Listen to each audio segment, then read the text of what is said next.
Nasaksihan nga natin ang muling pag-reunite ng mag-ina sa nakaraang kabanata. Then nalaman rin natin ang planong pag-join force ng Korea at Japan para puksain ang langgam sa Jeju Island. At ngayon naman sa chapter na ito ay magsasagawa ng practice match ang Korea at Japan Hunter para sa preparasyon sa magaganap na raid. Napaka-intense nga na paglalaban na masasaksihan natin dito mga idol. At nandoon rin ang bida natin na si Song Jin-woo. Kaya tapusin mo ang video na ito.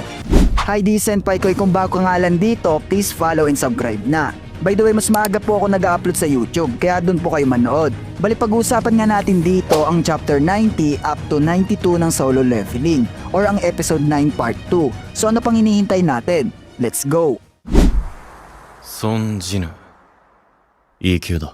Sa pagpapatuloy na naputol nating istorya, makikita nga natin na inulat ng isang doktor sa head ng ospital yung pagkakagaling ng nanay ni Song Jin-woo mula sa sakit na tinatawag na eternal slumber. Hunika nga na isang doktor na nag-request nga daw si Song Jin-woo na agaran nga daw silang ilabas ng hospital. Nagulat nga ang head dahil bibihira lang ang mga taong gumagaling sa sakit na iyon. At karagdagan niya pa na masyado pang mahina yung katawan ng nanay ni Song Jin-woo. Dahil 4 years nga daw itong nakahiga. Pero sinabi naman daw ng patient na okay lang daw siya. Then binulong mismo ng doktor sa head na yung nag-request na agaran discharge sa hospital ay si Song Jin-woo, ang bagong S-rank hunter ng Korea. Nung marinig nga ito ng head ay bigla na lang siyang nagulat at tumalikod. At sinabing payagan na daw si Song Jin-woo sa gugustuhin niyang paglabas sa kanyang nanay. After that, nakita na nga rin si Jin-ah at ang nanay niya. Makikita nga natin yung reaksyon ni Jin-ah na napakasaya nung gumaling ang kanyang nanay. Pero habang pinagmamasdan ng bida natin ang kanyang pamilya, ay doon niya napagtanto na kailangan niya nang humiwalay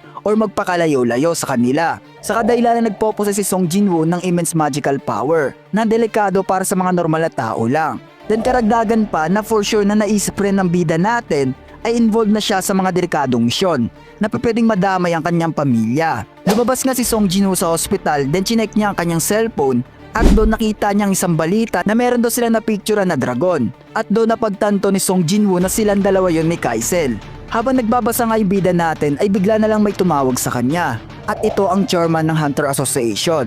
Minika nga ng chairman if nakita ba daw ni Song Jin-woo yung balita. Na misunderstood nga ng bida natin yung sinabi ng chairman. Inakala niya nga dito na about yun kay Kaisel. Kaya't yung naging response niya na lang na pasensya, mag-iingat na po ako sa susunod. Pero sinabi ng chairman na hindi nga daw iyon about doon. Huminga na request ang chairman if okay na pupunta daw siya kung nasaan si Song Jin-woo.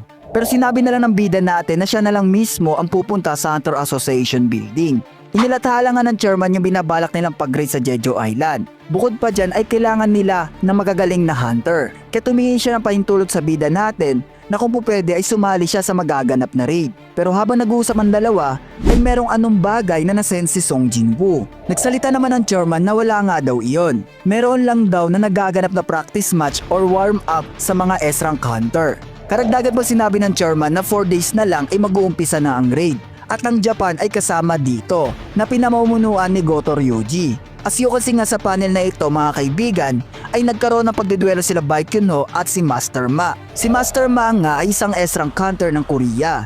Then isa rin siyang guildmaster ng Fame Guild. Same kanila Baekhyunho at Choi Jong-in. Habang nanonood nga ay kinamusta ni Choi Jong-in ang bida natin. Bali pinagmamasdan nga nila dito ang paglalaban ng dalawang hunter. Ang pinagtataka nga ni Song Jin-woo kung bakit daw hindi nag-all out si Baekhyunho sa nagaganap na practice match. Yung naging sagot na nga lang ni Choi Jong-in na mahirap daw ito sapagkat maraming mga mata ang pinagmamasdan sila. So sa madaling sabi, minabuting hindi i-all out ng mga hunter yung kakayahan nila.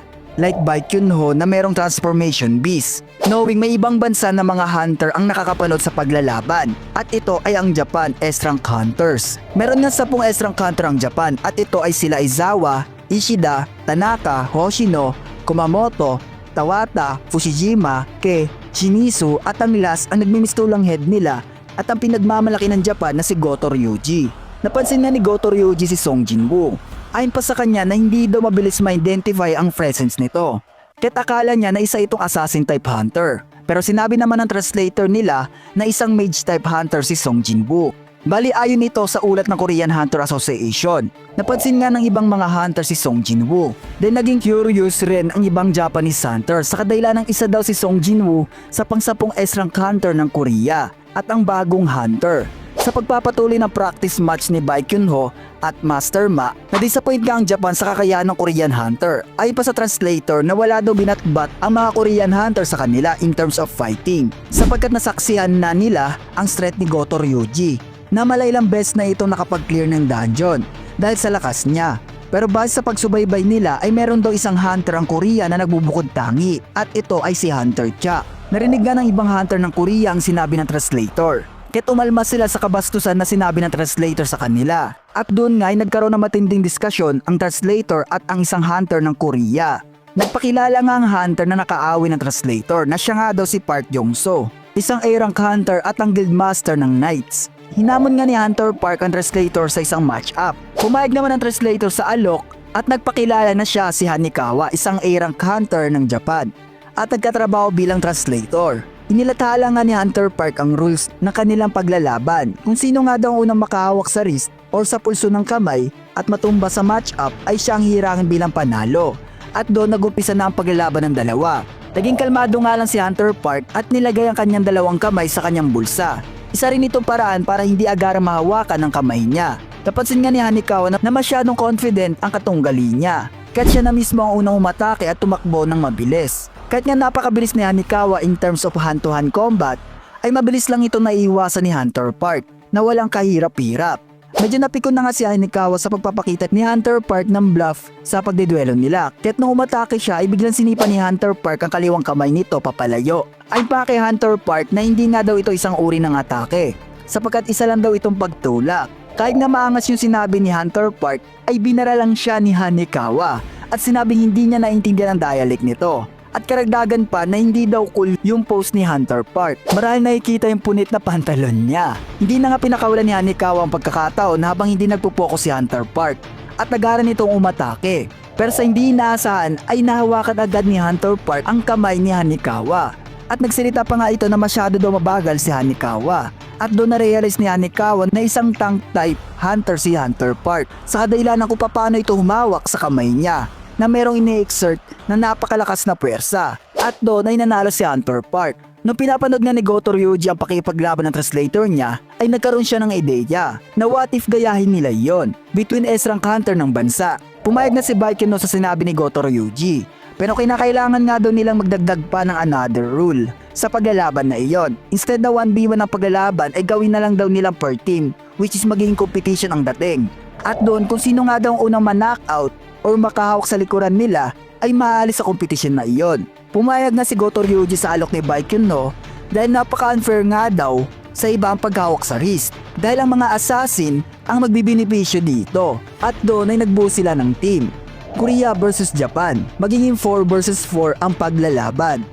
Sa isip-isip nga ng bida natin ay for sure nga daw na hindi sasali si Goto Ryuji sa 4 versus 4 match-up at manonood nga lang daw ito or mag-oobserba. Magandang opportunity nga rin ito kay Song Jinwoo na pumunta siya sa Hunter Association sa kadahilan na makakapanood siya in person ng clash ng mga S-rank hunter at doon ay lumapit na ang participant sa kompetisyon. Sa isip-isip nga ni Tanaka na yung naglaban daw na S-rank hunter kanina na sila Baekhyunho at Master Ma ay masasabi niyang malalakas rin. Bukod pa dyan ay masama ang kutob niya kay Baekhyunho marahil sa kanyang palagay na hindi ito nag-all out pa. Sa POV naman ni Tawata sa nagaganap nga daw ng 4 versus 4 ay for sure nga daw na babae yung makakaharap niya. Sa kadahilanan silang dalawa lang ni Hunter Cha yung babae sa grupo. Napasabi na nga lang si Hunter Gyo na sana nga daw ay kalmahan lang ng mga kalaban nila. At doon nga ay sumigaw na si Master Ma na umpisaan na ang paglalaban.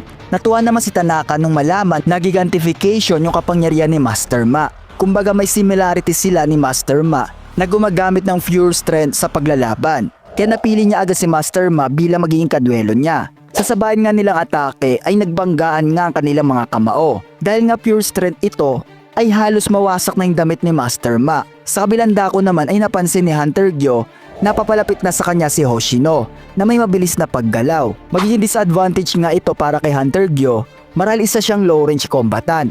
Kaya nagpakawala siya ng mga pana galing sa kamay niya upang itaboy si Hoshino. Naalarma ang Team Japan sa kadahilan ng isang range type si Hunter Gyo. Kumbaga mahirapan sila dito if in case na hindi ito agad matalo ni Hoshino. Habang pinapanood nga ng chairman ang paglalaban ng dalawang team ay doon niya napagtanto na nagagawa na pala ng mga hunter na ito magbigay ng unting damage or gasgas sa mismong training facility. Even though gawa ito sa greatest magical crystal, na isa sa pinakamatibay na material na nakukuha lang sa mga dungeon. So mabalik tayo. Makikita nga natin si Kumamoto na biglang nag-appear sa likuran ni Baekhyunho. Ayaw nga ni Kumamoto sumunod sa rule dahil gusto niya sa magaganap na paglalaban ay survival.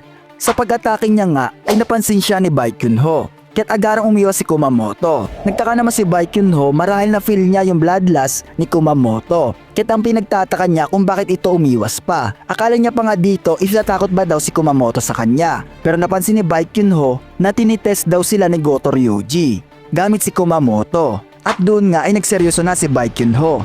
At nagbago ang kanyang mga kamay na mahalin tulad sa kamay ng hayop. Habang naglalaban nga sila Kumamoto at Baekhyunho, ang isang S-rank hunter nga ng Korea ay natalo na. At ito ay si Master Ma. Hindi niya nga napantayan sa pure strength battle si Tanaka. At sumunod na rin natanggal dito si Hunter Gyo. As you can see nga ay magiging 2 versus 4 na ang paglalaban. At minabuti ng tatlo na pagtulungan si Baekhyunho. Nagsalita na nga lang si Baekhyunho at sinabing sa tingin nyo na mas madali akong kalaban kumpara kay Hunter Cha. Masyado nyo naman ako minamaliit. Din sa POV naman ni Tawata ay hindi nga naging madali yung pakipaglaban niya kay Hunter Cha dahil napakabilis nga daw nito. Kaya't pala daw binansagan si Hunter Cha ng Korea as a dancer. Marahil para nga daw itong sumasayo habang nakikipaglaban. Nagawa nga ni Tawata masangga ang atake ni Hunter Cha. Pero nung acto siya naman ang magka-counter attack ay agaran siya na supresa sa downward attack ni Hunter Cha at biglang umikot para tapikin sa likuran si Tawata.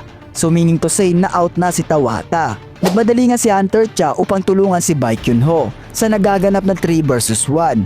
Napansin nga siya ni Kumamoto pero nung paatake na si Kumamoto ay agaran siya pinagsusuntok ni Hunter Cha sa muka. Napahangan na nga lang yung ibang miyembro ng Japanese Hunter na parang nga daw Gatling gun yung atake ni Hunter Cha. Pero napansin nga ni Hunter Cha na napasobra na nga daw yung ginawa niyang atake. Kung inyong makikita nga ay nagbago yung appearance ni Kumamoto. Nagsalita ang kasama ni Kumamoto na nag-iiba nga daw ang personality nito or wala na talaga sa kaisipan. Hindi nga daw nababagay si Kumamoto sa mga ganito kompetisyon dahil sa kanyang personalidad.